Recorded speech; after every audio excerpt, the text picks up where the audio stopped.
Hello friends, કેમ છો? તમારું સ્વાગત છે મારી ચેનલમાં ધી ફૂડ ડાયરીઝ.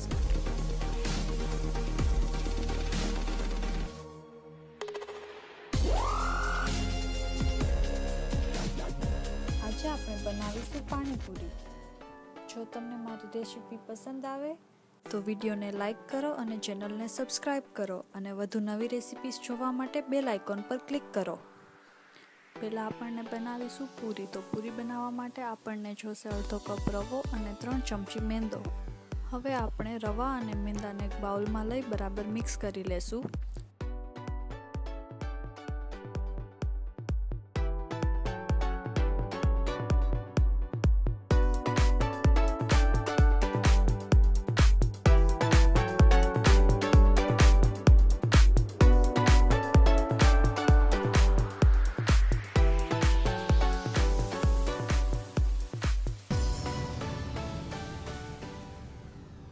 બરાબર મિક્સ થઈ જાય પછી આપણે ગરમ પાણીથી લોટ બાંધી લેશું. અહીંયા આપણે રવા કરતાં અડધી ક્વોન્ટિટીમાં પાણી યુઝ કરીશું.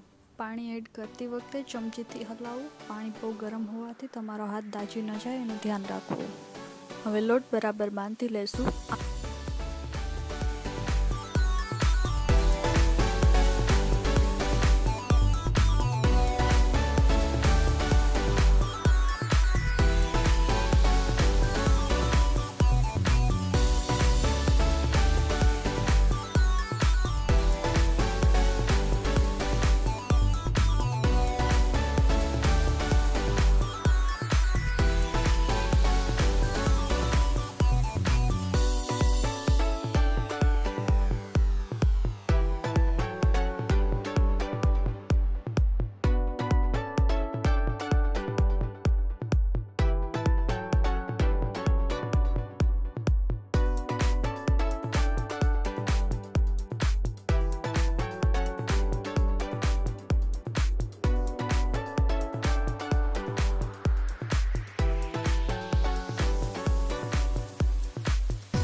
આ લોટને મસળવાની જરૂર નથી. લોટ બરાબર બંધાઈ જાય એટલે 10 મિનિટ માટે ઢાંકીને સાઈડમાં રાખી દેશું.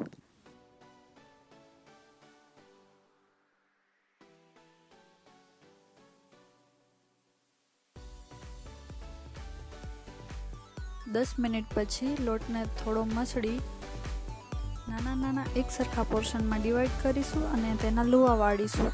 બને ત્યાં સુધી લોટને અને લુવાને કવર કરીને રાખવા જેથી કરીને તે સુકાઈ ન જાય.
આપણે અટામણમાં થોડો ચોખાનો લોટ યુઝ કરીશું જેનાથી પૂરી ફટાફટ અને સરસ વણાશે.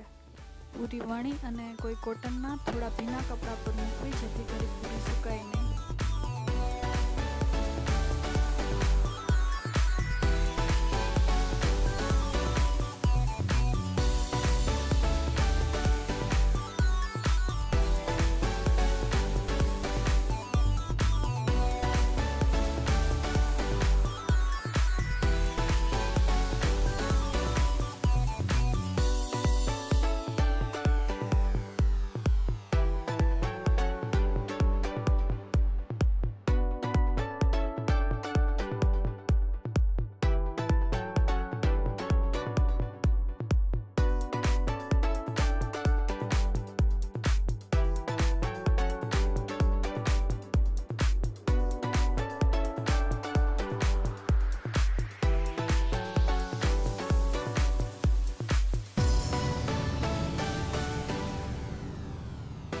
આપણે મીડિયમ ધીમા ગેસ પર તળીશું.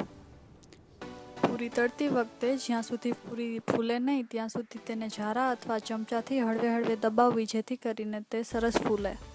જે રીતે વિડીયોમાં બતાવ્યું છે તે રીતે બંને સાઈડથી પૂરીને બરાબર ચડાવી લો. આવી રીતે બધી પૂરી તળી લો. અડધા કપ રવામાંથી લગભગ 45 થી 50 જેટલી પૂરી બને છે.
હવે આપણે બનાવીશું પાણીપુરી માટેનું પાણી. તો પાણી બનાવવા માટે 1 કપ ફુદીનો, 1 કપ ધાણા ભાજી અને 2 મરચાં લીધા છે. બધાને પ્રોપર વોશ કરી લો અને એક મિક્સરના જારમાં બરાબર ક્રશ કરી લો. ક્રશ કરવા માટે તમે થોડું પાણી પણ એડ કરી શકો છો, જેથી કરીને તે પ્રોપર ક્રશ થઈ જાય. મરચાં તમે તમારા સ્વાદ પ્રમાણે વધુ ઓછા નાખી શકો છો.